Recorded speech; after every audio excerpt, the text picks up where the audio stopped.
ಹಾಸನ ಜಿಲ್ಲಾಧಿಕಾರಿಗಳ ಕಚೇರಿಯಲ್ಲಿಂದು ಸಚಿವ ಕೆಎಚ್ ಮುನಿಯಪ್ಪ ಆಹಾರ ಮತ್ತು ನಾಗರಿಕ ಸರಬರಾಜು, ಕಾನೂನು ಮಾಪನ ಶಾಸ್ತ್ರ ಹಾಗೂ ಆಹಾರ ನಿಗಮದ ಇಲಾಖೆಗಳ ಅಧಿಕಾರಿಗಳೊಂದಿಗೆ ಪ್ರಗತಿ ಪರಿಶೀಲನಾ ಸಭೆ ನಡೆಸಿದರು.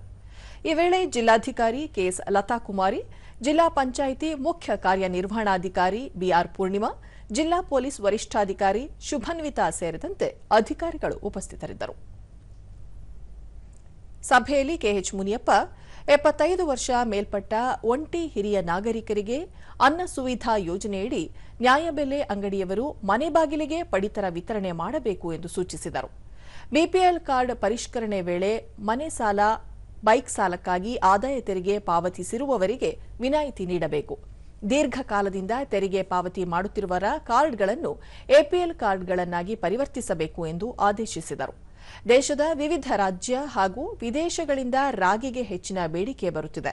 ಕನಿಷ್ಠ ಬೆಂಬಲ ಬೆಲೆ ಯೋಜನೆಯಡಿ ರಾಗಿ ಖರೀದಿ ವೇಳೆಯಲ್ಲಿ ಗುಣಮಟ್ಟವನ್ನು ಕಾಯ್ದುಕೊಳ್ಳಬೇಕು. ಹಿರಿಯ ಅಧಿಕಾರಿಗಳು ಸ್ಥಳಕ್ಕೆ ಭೇಟಿ ನೀಡಿ ಪರಿಶೀಲಿಸಬೇಕು ಎಂದು ನಿರ್ದೇಶನ ನೀಡಿದರು.